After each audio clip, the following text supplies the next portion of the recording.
வருவன யாவையும் வழிநடை போட்டபின் செல்வது தெரிகிறது. இந்த வரவிற்கும் செலவிற்கும் வழிவிட்ட இறைவனின் வழி மட்டும் தொடர்கிறது. அன்பான சிடிஎன் ரசிக பெருமக்களுக்கும் சிடிஎன் சம்பந்தப்பட்ட அனைவருக்கும் பணிவான வணக்கங்கள்.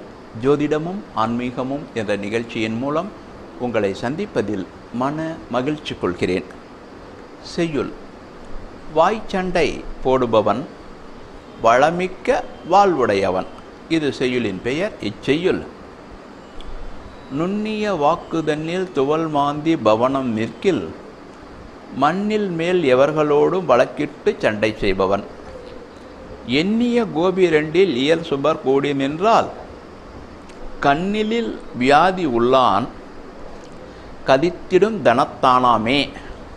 சொன்னது பார்த்திங்கன்னா செய்யுள்.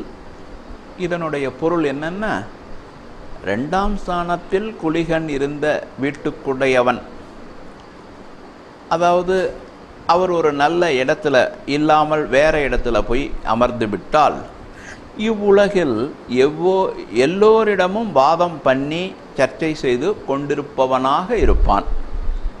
செய்யுளின் பிற்பகுதி: 2ஆம் ஸ்தானத்தில் சுபர்கள் பலர் கூடி நின்றால் கண்ணில் நோயுடையவன், ஆனால் மேலும் மேலும் பெருகுகின்ற செல்வம் படைத்தவன்.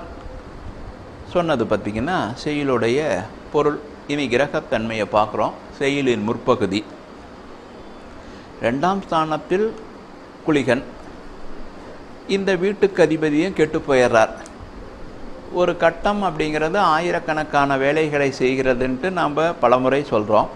இந்த 2ஆம் இடம் வாக்கு, பேச்சு, இதெல்லாம் இந்த இடத்தின் சம்பந்தம் கெட்டு போயிடுது. அப்போ இந்த இடத்தின் சம்பந்தம் கெட்டு போகும்போது என்னென்னா, இவனுக்கே சம்பந்தம் இல்லைன்னா கூட அங்கே போய் ஏதாச்சும் வம்பு இழுத்துட்டு வருவான். மேலும் வம்பு இழுக்கிறதுக்குன்னே ஒரு சில இடத்துக்கு போவான்.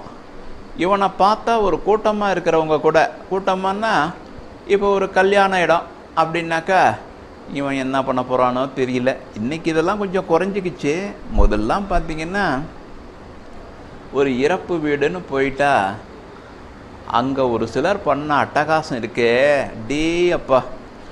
அந்த பார்த்திங்கன்னா அந்த சுடுகாட்டு சம்பந்தப்பட்ட வேலையை செய்பவர்கள், அவங்களெல்லாம் கேவலப்படுத்தக்கூடாது. யார் அந்த மாதிரி வேலையெல்லாம் செய்து இருப்பா? அதெல்லாம் ஒரு பெரிய விஷயந்தான். அவங்களுக்கு ஏதோ நிலைமை அப்படின்னா கூட அவங்கள திட்டுறது, தண்ணி போட்டு வந்து அடித்தவங்க கூட இருக்காங்க. இப்போ இதனால் என்ன பண்ணிட்டாங்க, ஒரு சிறந்த மயானத்துலலாம் இப்படி ஆளுங்களை அனுப்புனா அவங்கக்கிட்ட எந்த பேச்சுமே கொடுக்கக்கூடாது. பேச்சு கொடுத்தா அவங்க குறுக்க வந்துட்டால் மறுபடியும் யாரும் உங்களுக்கு ரெக்கமெண்ட் பண்ண மாட்டாங்கன்னு சொல்லி அனுப்பிடுறாங்க. ஏன்னா அந்த மாதிரிலாம் நடந்துருக்கிறதுனால தானே அதை சொல்லியிருப்பாங்க. அப்போ என்னென்னா, இந்த மாதிரி இருந்தால் அப்படி தான் இருப்பான். அப்போ முன்ஜென்மத்திலும் இதே போல் செய்து பலர்களுடைய சாபம் வாங்கியிருப்பான். இவன் திருந்தவே மாட்டான், இப்படியே தான் இருப்பான், அவஸ்தைப்படுவான் அப்படின்ட்டு. இப்படி செய்கிறவன் அவஸ்தைக்கு உள்ளாயிடுறான். யாருக்கு வாய்க்கு எடுதோ அவங்கெல்லாம் பார்த்திங்கன்னா சிக்கலை தேடிக்கிறாங்க. இதை நிறையா பேர் பார்த்துக்கிட்டாச்சு. பார்த்திங்கன்னா மனிதர்களுடைய சிக்கல் எத்தனையோ வகை வந்தாலும் அதில் வாய் கெட்டு போய் சிக்கல் வந்தவங்களும் நிறையா இருக்காங்க.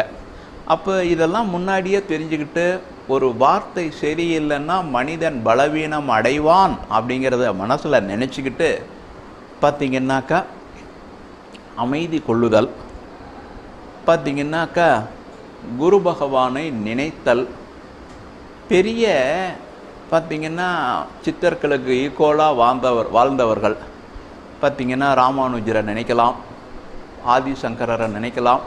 இதெல்லாம் 1000 ஆண்டு ஆயிடுது.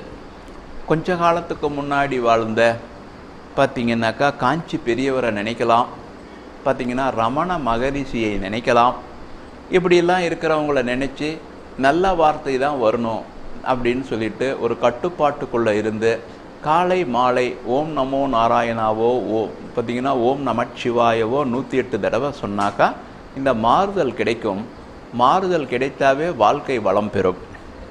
செய்யுளின் பிற்பகுதி இதில் கிரகத்தன்மை என்னென்னா 2ஆம் இடம், அதுதான் பணம் சம்பந்தப்பட்ட இடம். இதில் பலர் சுபர்கள் கூடிட்டா கண்ணு அதுதான். ஆனால் பாருங்கள், பெரிய பணக்காராக இருப்பாங்க, அவங்களுக்கு அந்த கண் ஒன்று முட்டை கண்ணாக இருக்கும், ஒன்று இந்த பக்கம் ஒரு கண் சின்னதாக இருக்கும், அல்லது ஒரு கண்ணில் நிறையா பூளை பொங்கியே இருக்கும். ஆனால் செல்வந்தராக தான் இருப்பாங்க. அப்போ இதோடைய விஷயம் என்ன அப்படின்னாக்கா, இதுவும் முன் ஜென்மத்தில் செஞ்சது தான். என்ன அப்படின்னா, ஒரு பக்கம் தான தர்மம் நிறையா தான் பண்ணியிருக்காங்க, ஆனால் மாட்சரியத்தோடு பண்ணியிருக்காங்க. மாட்சரியத்தோடு பண்ணினது கண்ணுக்கு பலவீனம் அடிருச்சு. இவங்களால் பலன் பெற்றவங்க வாழ்ந்தன வாழ்த்து இந்த ஜென்மத்தில் இவங்களுக்கு பணக்காரராக இருக்க வைக்குது. இருப்பினும் கூட கண் சம்பந்தப்பட்ட எந்த விஷயங்கள் அகலணும் அப்படின்னாலும் மதுரை மீனாட்சி தாயாரை கும்பிட்டா அகற்றி கொடுப்பாங்க.